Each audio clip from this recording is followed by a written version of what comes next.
Welcome back to the Nullified Take podcast here on YouTube, where we've got the TNT takes for you for season 46, Survivor episode 2.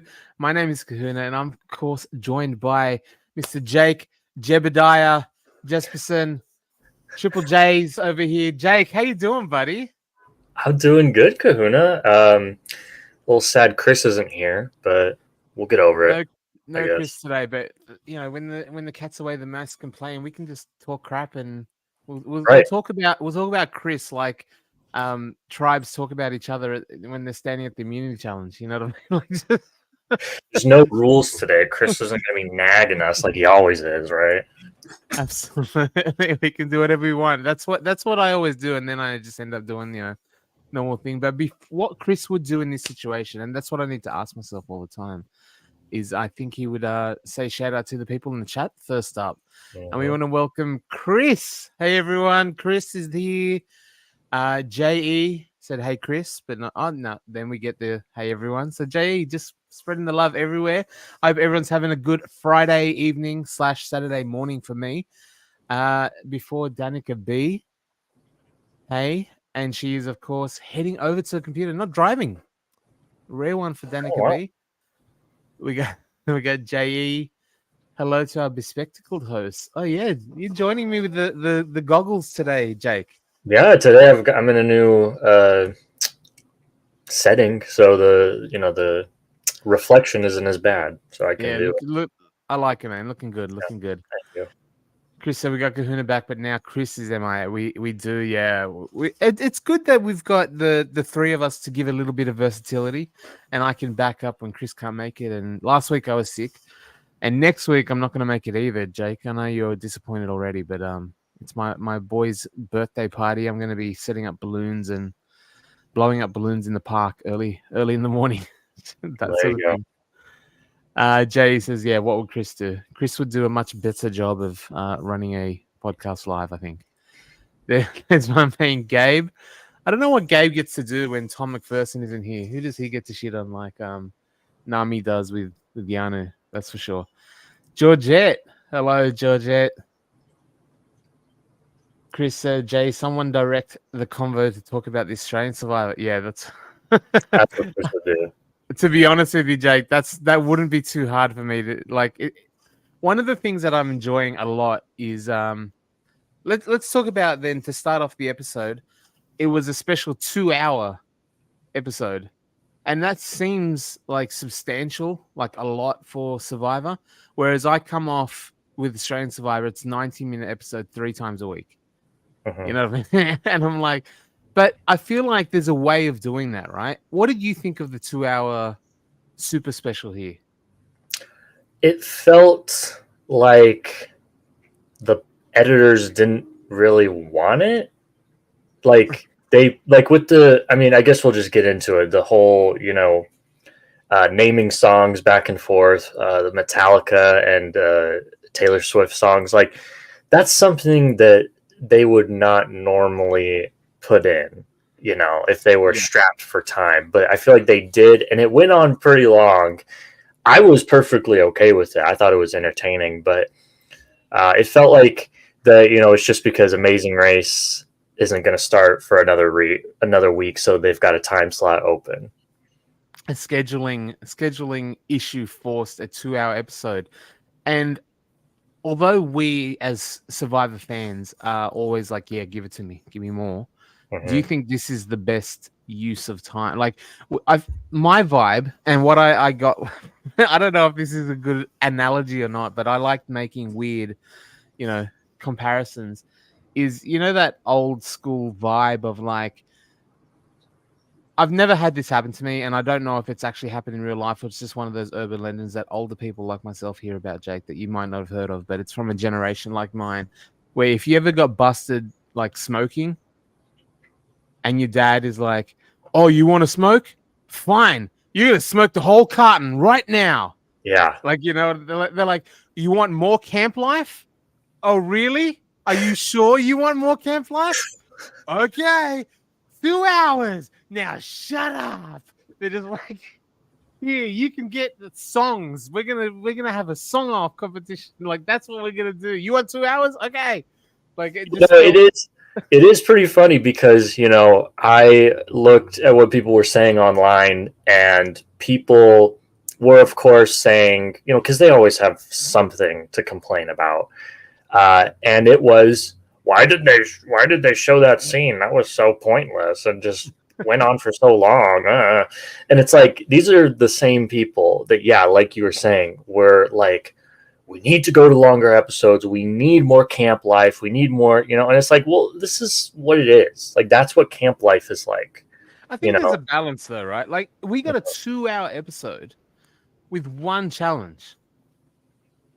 Like when I talked about content of Australian Survivor, we get 3 episodes of 90 minutes, and you go, "Wow, that's a lot to sit through in a week." But every episode, well, except for the non-elims, every episode we get 2 challenges. We get the full gamut of a Survivor episode. We just get a lot of it, right? This Right. was extra long with still only one challenge, which went for 20 minutes, by the way. Like that was a non-stop 20-minute. That's another thing I noticed is that it went a long time. Yeah. That too. And I think Jay said in the chat that might give a little more context to this is that they filmed 46 not knowing for sure that the episodes were going to be 90 minutes long. Originally, I've heard that it was shot for 1-hour episodes, and then they're now editing it out for the longer. Which, think about that. That would have been really strange that like they just had like seasons 1 through 44 are 60 minutes, 45 is 90, and then 46 onwards would be 60. That would suck. So I'm glad that this one is also 90 minutes, so we get some more a larger sample size. Yeah, To see I what don't it's know how like. much it. I don't know how much it changes the way you film something, right? Like, aren't the cameramen just out there I would 24? say less, as Jay said, less twists for sure. But obviously, there probably wouldn't have been that many twists this early on, anyways. That's really the only thing I can think of. But yeah, as far as like camp life, I mean, that's always going to be constant. So, one question that I had out of that, because I'm. Are you a big Taylor Swift? Are you a Swiftie? I'm a Swiftie. Yeah. Yeah, I I'm one of those people. Like I know I'm gonna come off as sounding like the like weirdos that got all upset about how big Taylor Swift is at the moment, but I'm not a Taylor Swift fan. But I Mhm. genuinely, and I say this with absolute sincerity, I wish I was. Like I look at someone like Charlie, and I look at what I've seen of the Eras tour and how big, and I'm like, I'm missing out on something. Like I feel like I'm genuinely not in the cool circle because there are so many people that seem authentically in love with this experience and the community and everything. And I'm like, I don't know anything in my life that I could name 106 of listing out like Yeah. any like movies, maybe like just random NBA players for like, that's shoved in my head over the last 40 Yeah. years. Maybe like I couldn't do Survivor players. I couldn't do anything. Like I think there's I could do. nothing that I think I could name. What did they get to? Like 106. 106 was Yeah. where Ben tapped out, and then I think Charlie I could name threw 100 in 108. Survivor Yeah, players. I think I could. 108 Survivor players. Yeah, I think I could. All right, that's going to be No, when we launch the there's been like Patreon. over 500 or something like that. Yeah, yeah, but like unless because you're not with Survivor, I think the trick is, and I feel like maybe this was happening in their challenge, is does Charlie know every single Metallica song that Ben is saying is correct, and does Ben know every single song Charlie is He's just saying? naming like gibberish songs that Yeah, aren't real. like when it comes to like naming 100 Survivor players, if you don't do last names, you can just go, well, there was Chris. Remember that time? There was Pete. Like you're just naming names. You just, I mean, it's a person's name. There's probably Yeah, I'm just like there was Bill, there was Jeff. You know them. so that's what we get. Like we get competitions of who can name things when you have One 2 hours of camp life to get through. one very interesting moment was Charlie. He was like he had a confessional while they were doing it, and he was just like, I was really worried coming into this that I was going to be like socially awkward and I wasn't going to be able to, get along with people. And he's like, but I'm doing a really good job so far. And then it immediately cuts to Ben, who is like, oh, I love Charlie. He's a little socially awkward, but I love him. And so it just like completely undermines what Charlie had just said. It's like, people like him. I think they trust him, but I think they still think he's a little bit of a goof. I like the thought process behind. I'm a little socially awkward, so I'm going to spend the next 4 hours naming Taylor Right. Swift songs. Like, Yeah. and he also had the jungle gym and had to explain the joke in detail. Like Look. that was super awkward as well. I do like the social awkwardness. It's fun. So as part of the whole 2-hour episode, we said we want camp life. We got camp life, and we get back and forth before the challenge. We like the same thing in every episode. We get a little bit of back and forth between the camps. So we're gonna look at. I kind of just took the different segments of switching back and forth between the camps and just look at one of them, as a whole. So we talked about Ben and Charlie having the song off, the battle of trivia at Sega. And one of the reasons why I think they're doing this is because Sega's kind of, at the moment anyway, they're not Yanu, so they're sitting cool. Like anyone that's not Yanu at the moment is like, what do we do? We're not losing. We're so bored. Let's come up with ways to do songs. And Ben's, enjoying himself on the island. He's got dynamics completely unchanged. I don't know if you noticed, but he said that he's the sharpest tool in the shred. Which did he really say that? He did. He says, I'm not the sharpest tool in the shred. And I stopped for a second. Like, did I just, like sometimes like, did I hear what I think I heard? And then I rewound it and I said, yes. He said, I'm not the sharpest tool in the shred. This guy also said at one point, he didn't even cry. He started crying over fire and he didn't even cry when he met Nicolas Cage. Like, this guy. I love this dude, man. Ben is like, killing it. He's having a song off. He's like talking about, What do you think of Nicolas Cage? That's awesome. I know, right? And then we also see at Sega Charlie, despite being socially awkward, kind of tries to play the middle game. He's paying himself off with the girls as Charlie's angels, but he's also with Tim and Ben, and there's a dynamic. And he kind of says, "Look, I don't want to be on the bottom of this 4 if I decide to go with the Charlie's angels." And he sets his eyes on Maria, who he compares himself to Denise and Malcolm.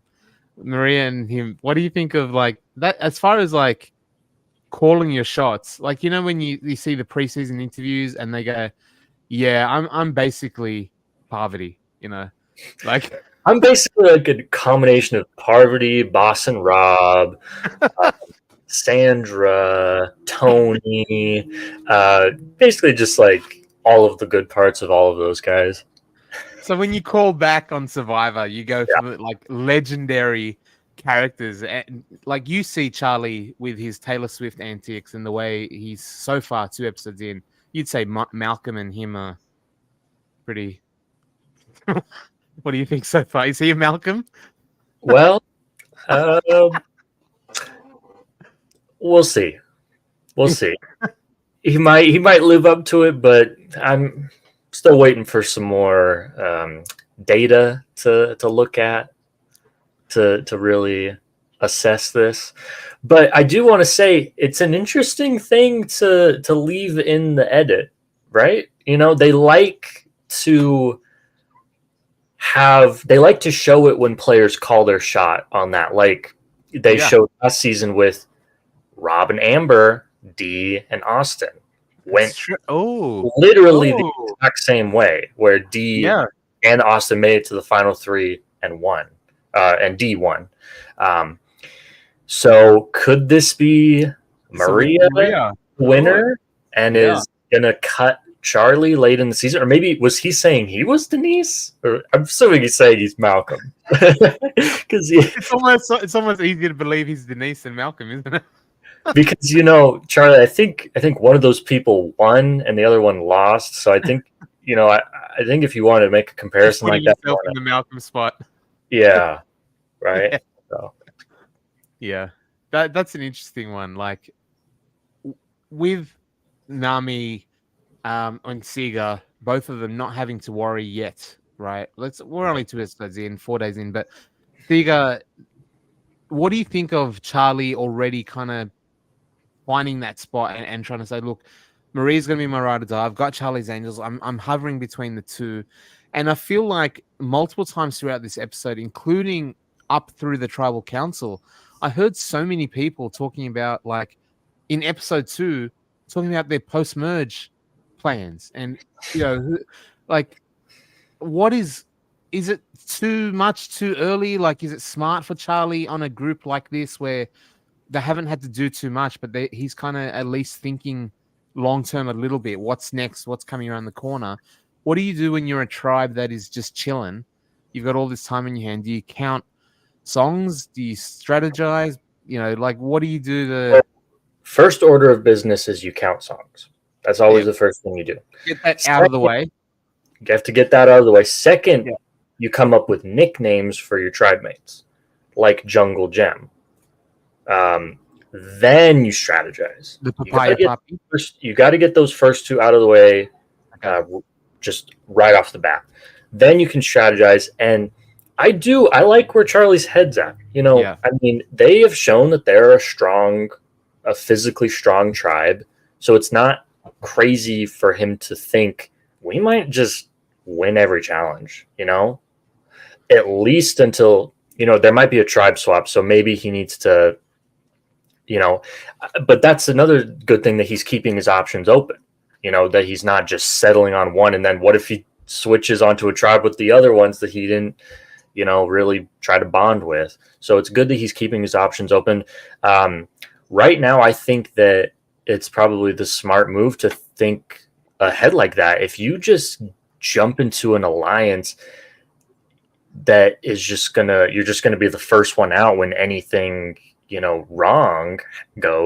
anything goes wrong, then that's not very smart. You got to think ahead. You can't always be in the moment. Although some people that we'll get into, you need to be in the moment. A little bit more in the moment. Yeah. Yeah. I do appreciate the fact that he looked at it and went, look, there's the 3 women. And instead of and looking at it going, I don't want to be the 4th on that 3. Instead of saying, well, I'll go with the man, he's saying, no, I'm going to infiltrate the 3 women, and me and Maria will be the ride or dies. And assuming and liking the fact that he can back his play and say, I'm going to take Maria away from those 2 to be my number 1 is pretty ballsy. Like when you're saying Charlie's Angels, you usually assume the 3 women are pretty tight, and therefore you're tacked on as Charlie, right? Yeah. The Angels is the group.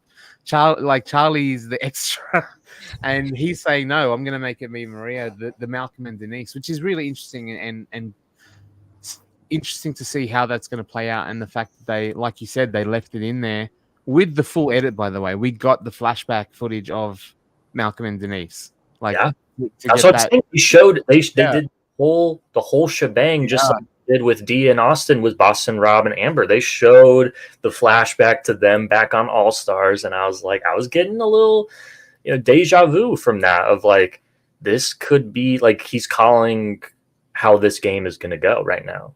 The problem with it is visually anyway. It's like how you said when Charlie's talking about like, I'm doing some things here, and then Ben goes, he's really, and the contrast, the socially awkward.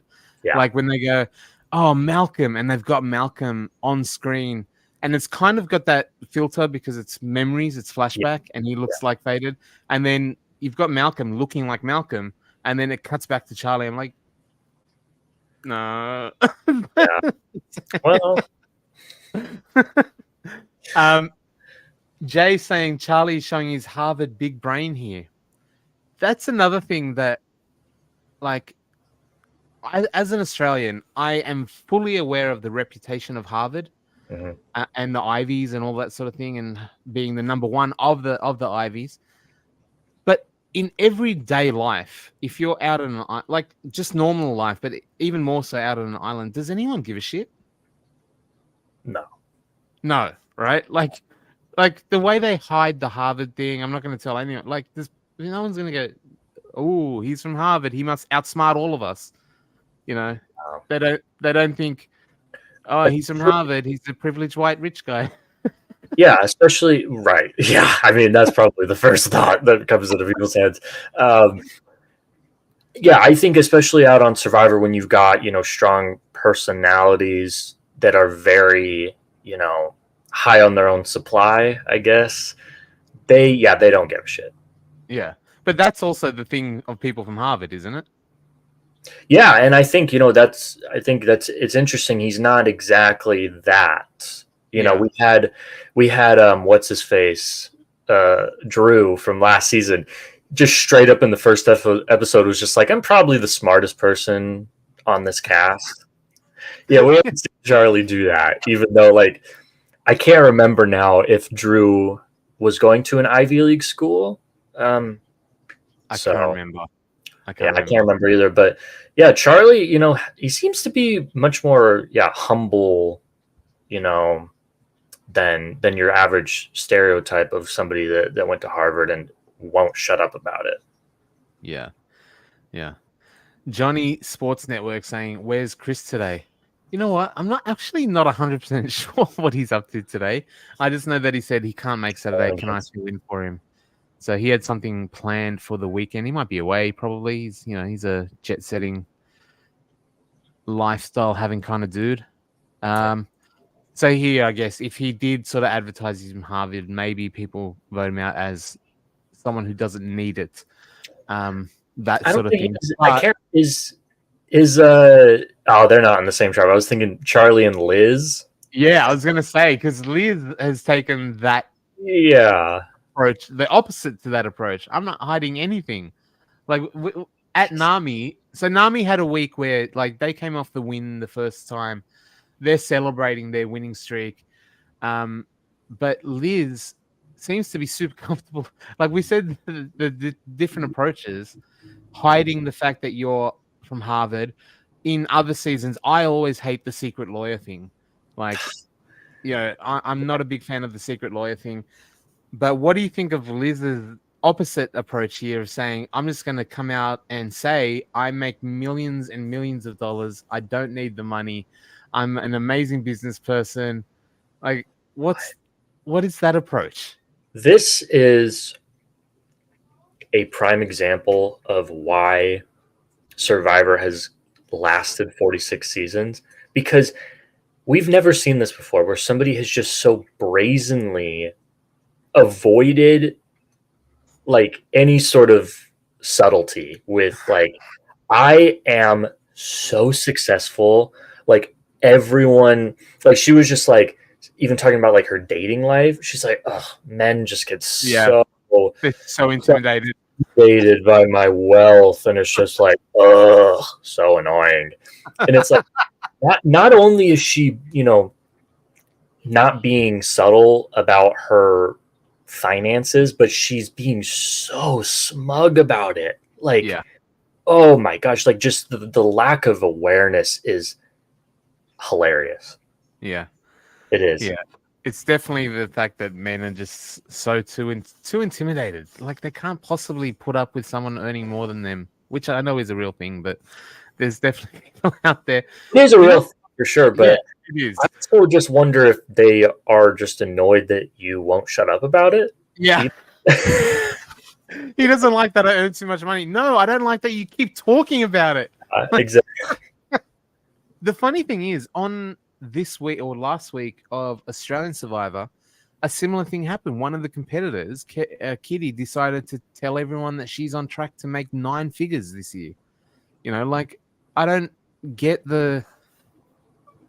like what's the idea behind that, the strategy behind that. But like I said, at the moment, Nami's kind of cruising where they don't have to do too much strategy. They're celebrating a winning streak. Tevin and Soda, or Tevin's kind of running the show and at the top through his social game. He's so sort of dynamic socially that everyone kind of falls in line, but they don't trust, or maybe except for Venus, but she sees the hierarchy as well. She sees the pecking order. She's just at the bottom of it, feeling very isolated, struggling emotionally. Going on at Nami, so Randon then finds idol box, um, in the most. I think this is the word. What's the opposite of phallic? It's ionic.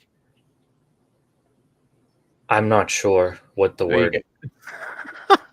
because I don't really think about that kind of No, stuff that often. it's Because never really come up. But when he got that the clue from the tree, and the way that they put that clue at the top of the very unique opening in the tree, I'm like, man, he found it. It's pretty good. Like, especially for an aerospace tech. Um, I like that he got the clue and he's like, man, it's complicated. He goes, oh my god, it's complicated. It's like it's multiple steps, but really, it's just a clue in it's just an idle box, isn't it? It's just that he doesn't have the key yet. yeah, and it's it says yeah you're not going to get the clue to the key until you lose, which I gotta imagine is just the most frustrating thing It's on the earth. weight. Like, oh my Does he gosh. throw? Will he throw the challenge? Yeah, just like I just want to have something to do with this idol other than just sit and wait. Like that would drive me crazy.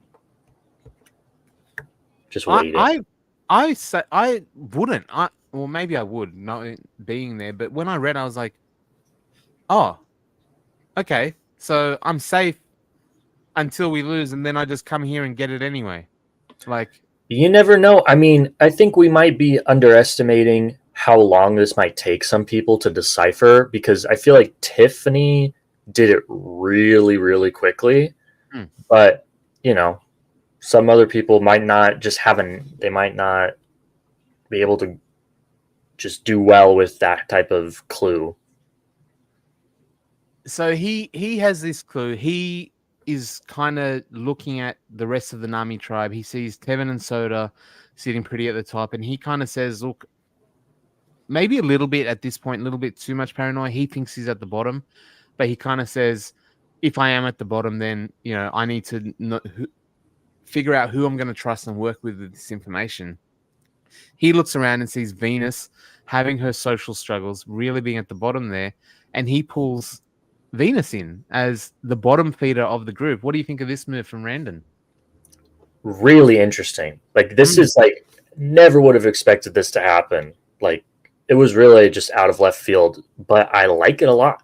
I mean, not only obviously like with hindsight, of course it's a good move because she was like totally for it, but even like just I like the thought process.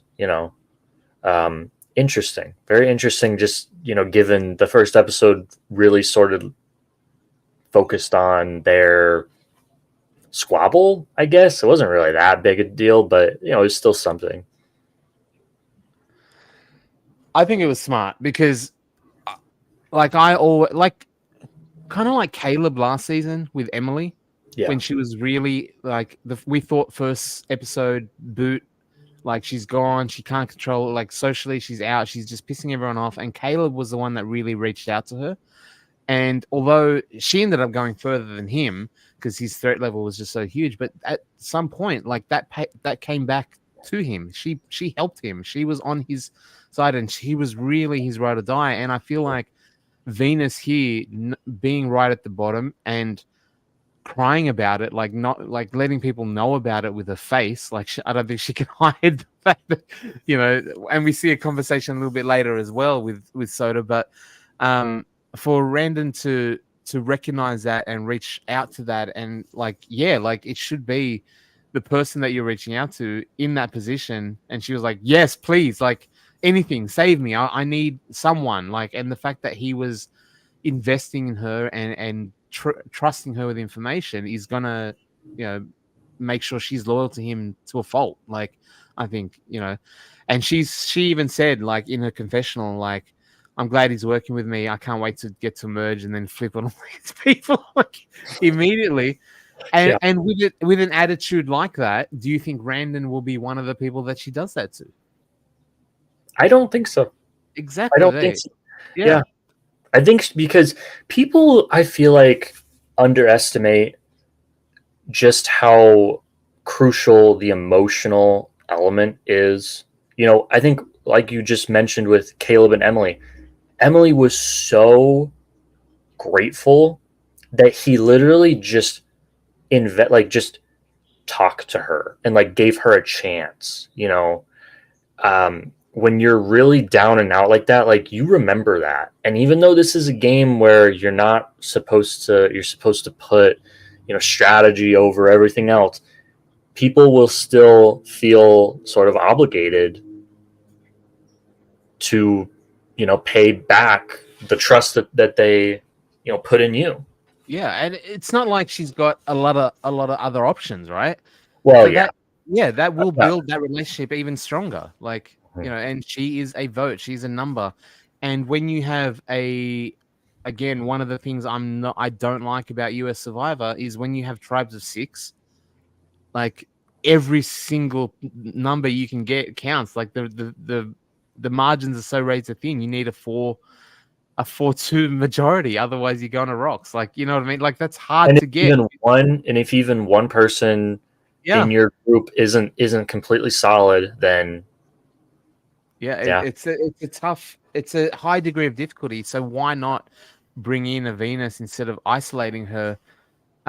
Like what I feel like is happening there. You know what I mean? Like I can't. Where was the? Someone commented that Tevin's just a mean girl, and now I can't find it, which is really disappointing because I wanted to go to some of these. Oh yeah, it was YouTube Bearcat. Tevin is a mean girl. You know, I won't speculate how Tevin is as a person, but in the game, you know, I was personally very put off by when Venus was bringing up how she got her foot crushed in the challenge, and he Yeah. like was like covering his face, like trying not to laugh. I was just like, that's such a strange reaction to be Mm. having. Even if I didn't like Venus, like I don't think I would be laughing at that. I don't know. It was strange. Gabe said Tevin is in great spot, but horrible making people at bottom realize they're on the bottom. Yeah. Yeah. So he is in a good spot being at the top, but he's letting people know exactly where they see it, including himself at the top as part of that, knowing you're at the bottom. You know what I mean? Like Yeah. when Venus realizes she's at the bottom, she's also crystal clear that Tevin's at the top, and that's a hard spot to be in. Like because then things start coming your way. On the whole, Venus versus Tevin and Soda debacle. Just remember that there are two sides to every story. Yeah, like one of Sure. the, yeah, we'll talk about the challenge in a minute, I'm sure. Mhm. It united Raiden and Venus instead of making them target each other without pointing out hierarchy. Yeah, that's a good point as well, because oftentimes the move, if you're at the bottom, is just to point guns at the other person at the bottom, right? Let them pick between us, like, but he's kind of going, well, I'm going to bring her in just in case. Before Danica B said, couldn't I tell my husband that I make $3 an hour than I do, just so he doesn't feel like I'm doing better than him? Oh, you're a good one, but I don't think he would. You would need to, would you? He still makes more than. Man, you know how much I would love it if my wife made more money than me. It would mean that we had more money. Very true. That's Like I'm really good at maths, and yeah. when my wife means more money, it means we have more money. I Yeah. like that. I think that is how it works. Yeah. Johnny Sports Network, welcome to the podcast, man, said, I think Kitty spewing about her wealth was more of a defense mechanism. Okay, so this was the Australian one I was telling you, where she just happened to mention she's going to make 9 figures. Like, really just put it Nine. nine figures. That's crazy. Yeah, so, so then we had Gabe saying Raiden and Venus versus Heaven is a popular kids group in Nami tribe and how it feels. Yeah, Soda and Tevin are at the top and kind of feeling themselves in that spot, isn't it? They know they're in a position of power and they're keeping it that way. I'm feeling a downfall coming soon. Well, this is the thing here. I wonder what would happen if your tribe doesn't lose a single immunity challenge and you go into the merge. Do you get the key? This is talking about Rendon's advantage. When you lose an immunity challenge, what if you merge on a different beach? My guess would be that the idol is just gone. You don't lose. You get your No. vote back, but the idol's Well, just gone. That's what I would guess, at least. I don't know. we've got a couple people here. Gabe, Johnny Sports Network, they all watched the Australian Survivor, and they had an idol box And they twist just broke clue. it. He smashed it. He Yeah, didn't even wait for the Chris, clue. Chris told you this last podcast we did, and I Yeah. was dying at that because I was literally thinking the same thing in episode 1 of like, she just like try it, just like you read Yeah. it immediately, like let me just try it. Well, they had two. One on one island, one tribe. Ferris did the right, like, got the clue, did the whole thing, and the other one, Mark just didn't even wait. He just smashed it open, grabbed the thing, and I just imagine production being there, like, uh, uh, uh, uh, Okay, okay, like, like we can't. What do we do now? yeah. Although I don't think Jeff would stand for it. Jeff would like No, that's yeah. someone did something that wasn't in my control. Yeah, like when Jeff really doesn't like it when people try to break like challenges and stuff. So I imagine it would be the same here. Like They he would be literally, like, you are not taking a shortcut. You have to do this little cute yeah. little clue that we came up with. We're not letting that go to waste. Well, in the Australian one, they did that. He broke it, and then that was it. Was it? It was out. Like there was no So consequences, nothing like that. So it was really interesting. That's so So fun. we spent time at the different tribes, Siga, Nami, and then obviously we spent the most time, and we're 37 minutes in. Similar to this episode, we haven't even got to the immunity challenge yet. We spend a lot of time at Yanu. One of the downfalls of the small tribe show is that when one tribe continuously sucks, we get to know them really well for a couple of episodes at least.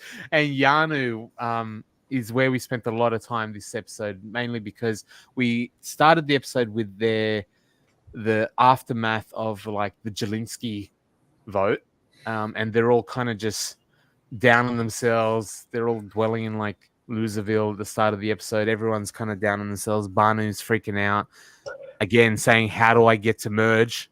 Like, Kenzie, please help me. How do I get to merge? Kenzie doesn't like it. She's freaking out and starts crying.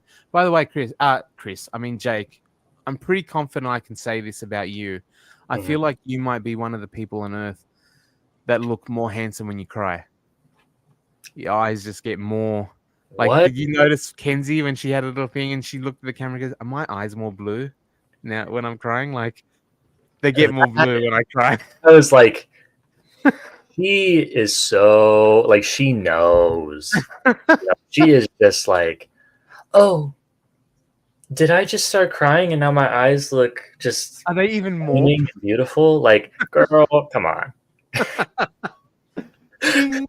Yeah, it's like real subtle, girl. Come on.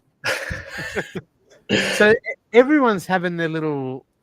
This is episode 2, and everyone's already had their meltdowns and breakdowns. Like even Q, who is like the hard ass like Southern boy with 17 brothers or whatever he said last week, which is insane. He's sitting there like lying in, maybe it's the edit, but we get the shot of him like lying in camp, just down about losing, and he's taking it hard. Yeah. But during this process, like, I feel like while they're all freaking out and sad, like, Jess points out, Jess is like the weirdest player because I feel like she's playing like she's given up and she doesn't care with the way she's coming across, and she's not wanting to talk strategy, and similar to what we saw at Nami when when Rendon approached Venus. She's at the bottom, she's desperate, and we see that she immediately attaches to that and appreciates that. Whereas here, Kenzie reaches out to both Banu and Liz, who they feel or definitely know they're at the bottom. Well, Banu doesn't definitely know he's at the bottom, but he feels like he is anyway. Liz should definitely feel she's at the bottom. Kenzie reaches out to them, and they take the opposite approach here. Liz is at the bottom, desperate, nearly went home last week. It was between her and Jelinski. Kenzie comes and says, "Hey, how about we do something with Q here or whatever?" and she's like wants none of it. What do you think of this like Uh, strategy here from these Titans? I don't know, man. Confused. Confused. I mean, Confused. I just, yeah, I'm not. Yeah, I mean, I feel like there's more to the story with Jess and how she sort of played. I've heard, she had ADHD, which she talks about on the show, but also that she was not allowed her medication because uh, Mm, Adderall is a hunger suppressant. So the producers have sort of made a choice where Adderall is not allowed, even if it's prescription, because they consider it might be an unfair advantage. Um, so I feel like she was struggling not having her meds. I know I read online that other people with ADHD were like, I couldn't have lasted 6 hours without my yeah, meds, So, yeah. but I guess that still doesn't really explain, her decision here to not be into this whole, proposal. To at least like, isn't the thing on Survivor like you improv, you yes and right? That's the whole thing. Like, if someone comes to you, what do you think of? Yeah, I'm all for it. I love this idea. And Even then if you're not, maybe, yeah, yeah, even if you're not, but like she just like if she was in the 90s, she would have said talk to the hand. Like she just was like right. not giving Kinsey any play whatsoever. And She's she like, could tell too. yeah, it's like I have to think about it. And then when she turns her back on her, she's like, well, but it's Yeah, like immediately, it's so such a like I said, she's giving off the vibe that she doesn't want to be there. yeah, And some of the moves she's making aren't exactly like the smartest thing, but she's still trying. Like, it seems like I don't know. It's such a weird dynamic we're seeing with Liz, Jess there. Sorry, someone yeah. said I said Liz, but yeah. By the way, I've someone mentioned in the comments which I missed. Liz said that she'd done over 300, 200 podcasts in the last year. And I went, yeah, it's not bad numbers.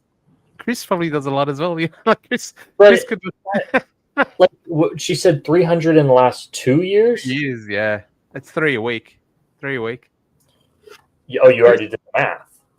Oh, I guess like it's 150 week. Like it's less than three. It's a bit more than 3 a week, but it's it's a lot. I don't know about that. Yeah, I don't know. It's a Um, also a weird flex. yeah, You know, yeah. But like as a guest, I don't know. Like, is she be invited? Is that the thing? I've been in. I'm she's so just so wealthy and so successful. They're just like, yeah. please Please come come and on tell the us about podcast. your email marketing scams. Um, that's what it is. That's what she does, by the way. She's an email marketer. That's That's how it. she's yeah, that's how she's so successful. All right. Chris said Kahuna with that mental math. I Yeah, didn't nail it precisely. I'm not doing well in the challenges, maybe. It's the half Asian bit, you know. We do get to the immunity challenge after spending all that time at Camp Life, and as I said at the start of the episode, we start with just everyone, his own team, the other teams, everyone just taking a big shit on Jelinski. Like the reaction to him being missing, first of all, was like immense. Like they can't believe the first boot. like, like I don't know if he'd proven himself that it's world changing that he wasn't there anymore after one episode, but they all reacted that way, and then they just start to like mock him mercilessly. Someone said, were there several reasons why you voted him out? Things like that, which I thought was really interesting. And then it kind of got a bit funny between like Q and Soda.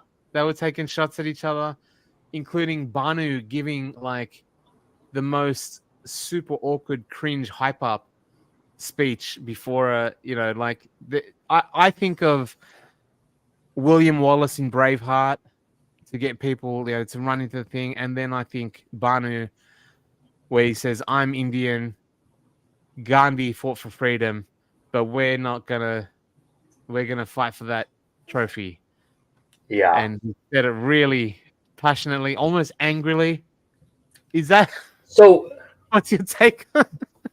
here's the like very very interesting thing about Banu is like, you know, they showed snippets of a few people's audition videos at the in the first episode, and they showed his, and he was like, "Namaste," like this meditating, like you know, calm guy, and he's like the like most out there, like you know, But passionate chill. and a little angry. Like, Imagine if you didn't. Imagine if you didn't meditate. He's like namaste. Yes. I don't know. Like, it's a little scary to think about. I'm wondering if he's gonna like. He's. I feel like we haven't had somebody like get really mad at Jeff in a long time. I genuinely think Banu is like our next best shot for that to happen. I don't. The only thing that would go against that is that I don't know how long he's got left in the Good, game if he keeps good point. freaking out on everyone. You know what I mean? Well, Like, if they lose, oh yeah, if he doesn't, I guess he can't find an idol since Tiff already found one. If they lose next episode, I would bet my entire checking account that he is gone. You know, like so. You're right. We might not live to see that day where that happens, but Jess got to see it today, though. Jess got to see it in this episode with the challenge. or Jess, not Jeff. Jess got to see it right in her face. Yeah. Yeah. It was a frustrating puzzle. We got they had to guide a wagon filled with puzzle pieces down a course and then build the puzzle. Sorry, which is the same as every episode. But this one, I do have to admit that the puzzle bit, it wasn't so much of a puzzle, but more of the actual putting it together was the difficulty and holding it up. Yeah. And I saw that Jelinski tweeted that he has a 7-foot wingspan. I know. Oh man. As far as the challenges go, as I said, I get really. I know you're not a big challenge fan on Immunity.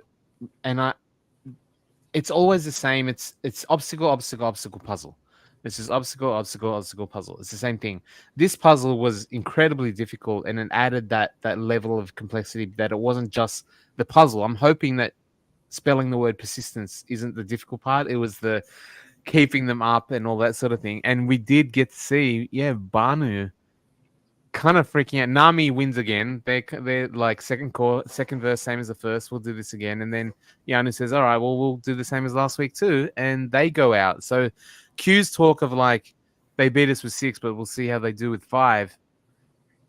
One of the 5 included Jess. I'm not sure what the logic is there, because if they already beat you with 6, then they can now remove choose the best 5. So Q, not sure what you meant there. Yeah. What did you think of the Liz and Liz and whoever it was that was both sat out, and they do look similar. I got like Spider-Man meme vibes. Yeah, like university, and they kept doing that thing where like during the challenge, there's all this like intense music, like the music choice and the edit is very good, and then we'll cut to them sitting on the bench. It's like do do do do do do do do. Like it was really well done, that sort of thing. But Nami wins, Yanu loses again, and we get a bit of post challenge scenes, including back at I think someone said earlier, just to make it easy, go yellow, green, or orange, green, and purple. I can't remember the names. You know what's harder as well is that so many like castaways' names are the 2-syllable, could potentially also be a tribe. Like we've got Banu and Yanu. Like why did they do that to us, Jake? Banu. I didn't even think about that. That is amazing. Yeah. We've got Banu and Yanu, and then when they flash on screen, Venus and Soda and Randon, I'm like, are they tribes? Like, yeah, like Soda. What? Yeah. Like I know it's a. I looked it up because I was like, who names their child Soda? It's short. Yeah, yeah, it's short for a longer name, so it makes Yeah. sense. But yeah, Well, Venus said it in this episode when she was having confessional after while she's having that chat with Soda, and basically saying, no one listens to me. You ran over my foot. Um, when I was standing at the front doing nothing and getting in the way. Remember that when I was doing that and you ran into my foot? That's what she basically said. Like, I don't get why she was in the front. But anyway, Tevin goes, like, we won. We won the challenge. Why are we having this conversation? Like, and this is where I get both sides in this because Tevin is right. Like, we just got back. yeah, Like, let's celebrate, you know. But also at the same time, I get where she's coming from because yeah, not only were they being a little careless for that to happen, but also, yeah, she has concerns that her voice isn't being heard, and that's kind of an issue, when you're trying to be a cohesive team in challenges. So I get it, but also, yeah, maybe, let's celebrate the win, you you don't know. have to give them more reasons right now to. Yes, and also Like, you know what I mean? yeah, she came off as very like, of course she's annoyed, but like she was not hiding it at Yeah. all. Like to So the it's like, point where Soda was like, "Are you talking to me, or like as a yeah, whole? Like, are you talking about the group?" Like yeah, she was getting pissed off, and Tevin's like, "You're bringing the vibe down. Like, we're happy right now. Like, she'll have her moment to be able to use her pain and anger to turn on them to like with Randon and his idol and stuff. You don't need to when they're all high off a win, like just bring them all down and like, hey everyone, please think about how much you want to vote me out right now when we don't need to worry about it at all. You know what I mean? Like so we that happened with Venus. That's her strategy. I'm gonna annoy everyone immediately after a win when people are happy. Tiffany and Banu, on Yanu's side, they start thinking about targets within their tribe. Kenzie creates the fake idol with Zelensky's water bottle beads, and Jess attempts to secure votes against Kenzie. So like Q and Jess are like, okay, I'm happy to go with Kenzie. Kenzie's like, I want to get rid of, maybe we can get rid of Q. We mentioned before, like, and they're all kind of just flipping on each other, including the fake idol, like an early fake idol, by the way, made from like this was Jess did sort of mention it. She called and said, "This looks like the stuff from the water bottle, but I'm going to play it anyway." Which you have to do anyway, right? If anyone gives you a fake idol, you still play it just in case, mhm. and then hopefully rely on the fact that you called that it was a fake idol and not look like an idiot. But like, do you think that was necessary with Jess? Like, they're Yeah. doing a lot. They're doing a lot, a I'm lot. so I'm a little torn on this question because we have shot in the dark, Yeah, but so of course, like, yeah, if you all just like don't even really try to hide it and like, Banu. yeah, I mean, it's just a shit. I mean, it was just a shit show. That's just what it was. I mean, I get the rationale behind the idea, shot in the dark exists and we don't want her to play it. So let's try to fool her, basically. Mm. If shot in the dark didn't exist, this never would have happened. It just would have been like, too bad, so sad, Yeah. like, When they used to be a lot more upfront and open yeah. about it. Um, Like, sorry. they probably would have still said like, oh yeah, vote Banu or whatever, give her a fake name. But yeah, I mean, it was a lot for sure, like, yeah, Q, being, them trying to lead her to find the idol. But that was only because Jess suggested that they search together, Yeah. which it's like, why, Did you get the vibe that Jess really didn't want to look for an idol? Yes. She's like, oh, She I gave mean, up. I guess should I look for an like? I know that you're all super pissed at me. We just lost. We're going to like tribal. Banu literally screamed at me for dropping everything. But do you think I should look for an idol? Okay, like Oh, you this think looks. so? Yeah. And then she didn't really throw herself into the search that hard either. Like to the point where obviously Tiff and Kenzie like this, she's not gonna find anything, and Q calls an audible and just says, "I'm just gonna give it to her." like, Yeah. and to the point where like backstory, he was like, "Oh, I found it at the start of the week. I've had it all week. Here you go. Like, I gotta run now. Bye." It's so haphazard, not really well planned out. I think it does help, however, that I don't know if it's budget or whatever, but Survivor, the actual real legitimate idols, they literally look like crap now. They do. They're just a little string of Yeah. gems. Like a 8-year-old's arts and crafts Yeah. So project. Like, that's why you can get away with faking it, because they all look like fake anyway. Like before, the idols used to be an idol, like it was an actual thing, you know. But I know. I miss it, man. I really do. I miss when the idols looked really cool. so we've got these potential iterations here where they plant in the edit that maybe Kenzie could be in trouble because Q, is seeing Jess is saying that she's too socially aware, and Q even drops like, yeah, she is. She can go out there and get numbers when we merge, and that could be a really good thing. But is it going to be a good thing for me? And we get that the who will she, won't she? Who is it going to be? Is it going to be Jess? Is it going to be Kenzie? And we get to tribal cancel. And Banu kind of says, no, it's definitely going to be me. He's freaking out while everyone's having their conversations, including like Jess really trying to point out Kenzie again. Knowing that you're sitting at this tribal, Jess has to feel that she's at the bottom. She's got this idol from Q. She's still taking shots at Kenzie, however.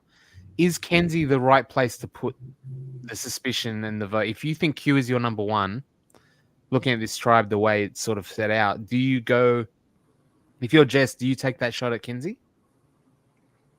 Well, yeah, for sure. If you know that that's Q's mindset, I mean, Not, yeah, I guess with the Q information there, but I'm looking at it going, she's sitting next to seeing what Banu's doing. oh yeah, but yeah, if you don't know that, then yeah, Banu. I mean, that's obvious. I mean, he cannot, for the life of him, keep his mouth shut. Jeff even called him out. I was so happy to see him do that. I don't know why. I just didn't expect that out of Jeff, to so upfrontly be like, "Hey, you're just kind of playing terribly right now. What's going on?" And he goes, I don't normally want to step on games, but the fact that you've done it twice in a row, 2 weeks in a row now, means I'm not stepping on your game because it's obvious. Yeah. You just say everything that comes into your head, don't you? That's what he that was really good. He goes, you're very forward. He called him forward. And then we get another speech from Banu. I'm passionate. I'm angry. He even did you see the five finger death thing? Which I hope, yes. It was and then it's funny because he was like, my emotions show on my face and they also come out, Yeah. And then Q later on was like, maybe it was like he was talking to a child. He was like, so when a thought comes in here, don't let it come out here, okay? Yeah. And I was like, oh, if I were him, I'd be just so humiliated. I mean, obviously, it's justified, but for real. Banu said something along the lines of, do you have any idea of the strength it takes to say how you feel? And Q was like, sometimes it takes more strength to keep it inside. Yeah.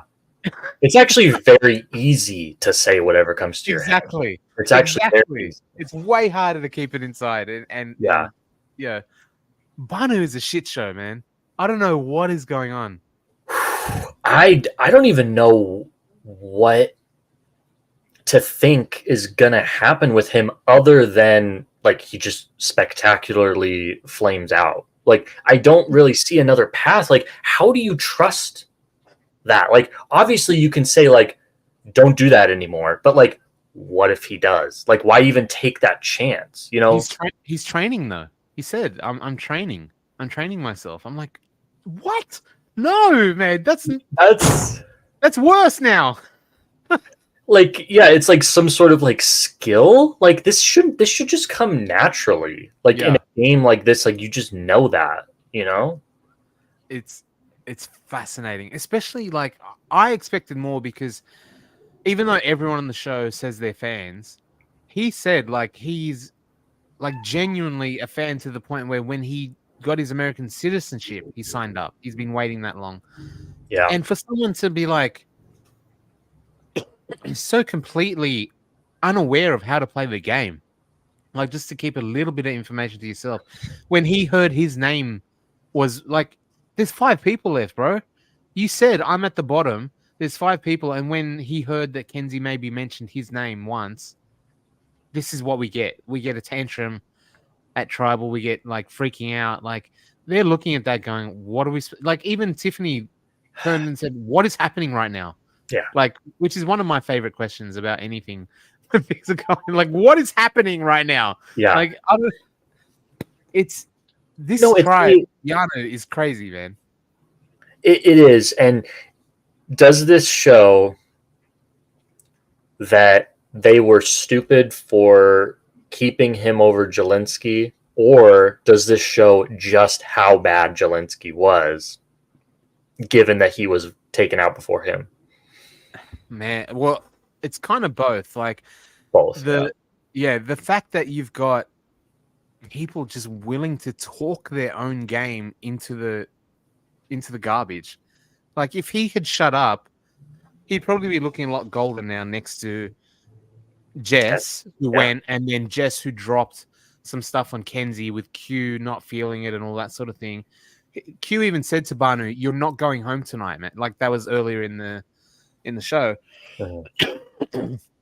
But now we get Banu talking to the point where Q did a massive eye, like the eye thing, like shut up, like what do you? And he said, "Man, like what if she has an idol? She plays it, puts like having to explain basic 101, like to him. He's pissed. Yeah. Like I don't know how." Yeah, how I know, like it goes back to what I was saying of like they were like treating him like a child, of like having to explain very basic ideas of how reality competition shows work. Like He even turned to Kenzie and was like, "Tell me what to do. who do I vote? Yeah, who do I vote for?" And Who she do I just vote for?" and then I think she just said like whoever you want. Yeah, In that moment, I was like, "Whoa! Did they turn the vote on Banu?" yeah, Like, he's going home. I thought the same thing. yeah, but like, so that also raises the question: why didn't Kenzie just say vote for Jess? Yeah, But I don't know. she might play a shot in the dark, or you know, Because then he'll hear that and immediately go, "So I'm hearing that I should vote Jess." Apparently, that's what I'm hearing.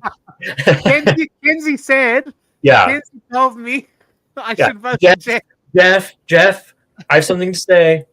Oh my Oh god! man, But I mean, yeah, it seems like Banu is having very similar issues to Jelinski, which is why it's of like, you know, Jelinski was like he wasn't even willing to lie because he was, you know, for the benefit of his own tribe, because he was worried about those two, which is fine. Just don't tell your tribe that. And it's like he doesn't know what you're supposed to say, and it's like it really just goes to show super fans don't always make the best players. Yeah. So. Well, when Jelinski went down the path of like, I'm always going to try, I'm never going to give up. And they're like, you just did. You just gave up multiple times. You're like, oh, whoops. And for Banu... Well, I gave up those times, but I won't give up this. I won't give up those. For Banu, it's the same thing where they're like, you need to be able to keep secrets. He's like, I will be able to. And they're like, you haven't. You just did like it's the same thing. Like you're saying you're going to do something. You've shown us clear as day that you're not able to. Like, what makes us think you can change that now? But despite that, despite Kenzie looking in his face and saying, hey, vote who you want to vote, which is we should have been the death knell. Like anyone says that on a normal thing, we're like, oh crap, like Yeah. like getting nothing. But ultimately, Jess does go home here. Hmm.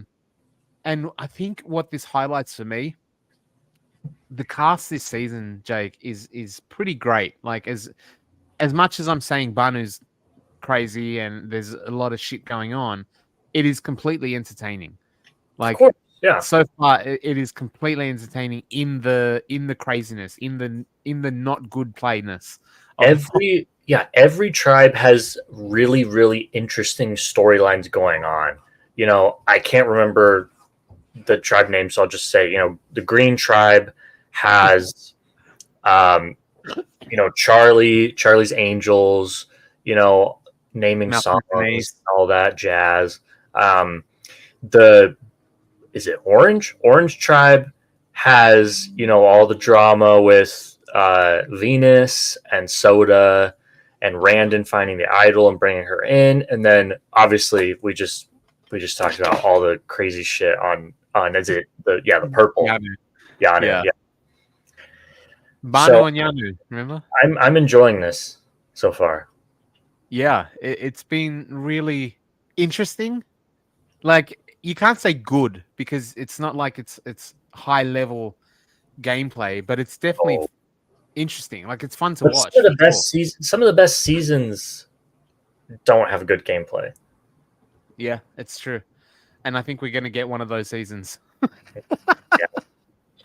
Because it's one of those things. I said this on Australian Survivor podcast the other night, right? There's a guy on there whose name is Ferris, who, by all accounts, at least in my perception, has not made a single bad move, right? The entire way through. He's always making the right calls, making the right reads, but every single person that he's playing with keeps backstabbing him and making the like arguably the wrong moves at the wrong time or going too early or blah blah blah. And there's been no loyalty.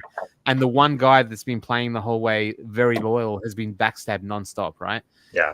And I feel like on a game like this one for 46, we might see something similar where you can say there might be players on here. Like I think so far, just from perception, Tiffany seems very competent. You know what I mean? Yeah. Like, but when you're on a tribe like Yanu, you can honestly at the end of the game go, look, I played the perfect game. I drove really well. I'm a very good driver on the road. I just can't take into account all the crazy drivers that are out there. You know what I Yeah. mean? Like that's what people say, right? I'm a good driver, but I don't know if you are, and I'm sharing the road with you. That's the hard part. Like people Yeah. in this game, like especially one of the problems I have, Jake, is the format of the three tribe sixes. Is Mhm. that the margin of error is too small? There's nowhere to hide. The groups are just too small. Like it's like playing a final game at the start, right? Yeah. It With is. six, with six people, and when two of those people, when three of those people are Jelinski, Jess, and Banu, like what are you supposed to do? Like It's a that's what I'm saying. very Like a Q and a Tiff and even a Kenzie can be very competent players, but they're surrounded by people that are just going to crash them off the road. is why anyone who says that Survivor doesn't involve any luck is so laughably wrong. It's like ridiculous. I was really one thing I really appreciated last season when Dee was pleading her case. She acknowledged, she's like, I got lucky in this game too. Like when luck wasn't involved, I made the right moves, but luck was definitely involved. She's like, I got lucky that I started on the Reba tribe. She's like, Mm, we were, if I would have gotten, some of the other players on my tribe, who knows if I would have bonded with them as well, or if they would have been, I guess competent enough to know that like this is the right move to make. yeah, I think that we're seeing here, like, yeah, somebody like Kenzie or Tiff, I guess I'm speculating that they're not going to do well. They totally still could, but if they don't, big questions, are yeah, always, especially for them. Like if I were them, I'd be like, what if I was on one of the other tribes? I would have done exactly. so well. Yeah, it's so hard. You're like, really? I'm with Banu. Awesome. Okay. Call here from Jay. Most interesting cast since maybe David vs Goliath, and craziest cast since Gabon. I mean, I don't know about that. We'll have to see. I think it's a little early, but so far, I mean, this is just it's fascinating. Really. That's a very good word, I think, to describe. Before Danica B said 3 types should be 8 people. You can easily whittle down by doing dual in amount. Yeah. 24 people is what Australia starts with. Yeah. And they go 12-12. Right. 12, it's too many on a starting tribe, in my opinion. Well, they just merged at 14. Wow. Yeah. That's They way merged too at 14. many. But it's so good because you get essentially, even though it's merge play, you get 2 tribes of 7. You know, like there's still factions and iterations and things Yeah. that you can move. It's not like when you go to a merge with 11 or 11 or something like that, isn't it? Like it's a 6-5, and if you vary from that 6-5, then we're screwed. Like you have to go in with your numbers. But when it's a lot more, there's a little bit more stuff you can, like players that you can get rid of. There's the chaff that is easily, like we're still not in the final 7 or the final 6 where it's the hardcore players that deserve to be there. There's still some room to play and make moves and stamp your authority on the game, which is really interesting. See, I keep talking about Australia though. I'm really sorry to the American fans, but I am enjoying US Survivor. It's still always the iconic standard, especially when we have characters that just blow up the game. Like we talk about having just game bots and knowing the full meta strategy. And as much as we like to see right moves made, it does speak a lot when you're so entertained by complete chaos. You know what I mean? For sure. It's fascinating. So predictions for next week, Jake. What do you think's going on with our 3 tribes? Does Yanu continue the slide? Does orange/yellow continue their dominance? Yeah. I mean, well, I don't know, because Jess being gone now, maybe that kind of you lose some dead weight. You never know. I mean, from what I've seen from the other players, they're not on that tribe. They're not bad physically, you know. No. Yeah. I mean, think who did the puzzle in the first episode for that tribe? Jelinski and Jess. You know, and they were struggling, and so I don't know, but I think that we might be early. It might be there might need to be some more setup, but I think we could see straight away like downfall of like Tevin or Soda, honestly. Ah, okay. Yeah. Yeah. When do they with 6, like when do they actually do a swap? When do they kill off Yanu that only has 3 people left or whatever? Like, so they did a swap last not season. a swap, but like a dissolution. Well, they do they do that, don't they? Well, last season I think that they just split. They swapped still of 3 tribes. Oh, okay. And I think they do it at 12. 12. Okay. Or 15, actually. Yeah. Yeah, 15. Oh, 15. Yeah, so then 3 tribes of 5. Yeah. Okay. Yeah, YouTube Bearcat saying 4x4x4 may actually change things up. But I think they're merged by then. Jay said, I think Sega will lose next week and maybe become a disaster tribe, thus making the Malcolm and Denise thing come true. That they have to stick together through a lot of adversity. Could be. Yeah. Interesting. Okay. There's definitely a lot being set up here. We've got the Mean Girl with Tevin and Soda, like the downfall of that, Jake's predicting. We've got Sega. How does the Charlie's Angel, Maria, Charlie sort of thing play out? And then the continued Shamazel downfall that is Yanu. It's all fascinating. Potentially lots of storylines to catch up with. I do want to say a big thank you to everyone in the chat. I'm sorry that I didn't call out as many as Chris did. I do think, Jake, it is a skill the way Chris can manage a live and keep everyone involved while maintaining his track and notes and all that sort of thing. So shout out to Chris. Thank you to everyone in the chat. Sorry that you put up with the B grade show in me. We do appreciate it. It was a lot of fun. Jake, as always. We'll do it again next week. I won't be here next week, but Chris will be back next week, so you get the much better experience in the chat. But yeah, everyone, thanks guys. Make sure you subscribe to the channel.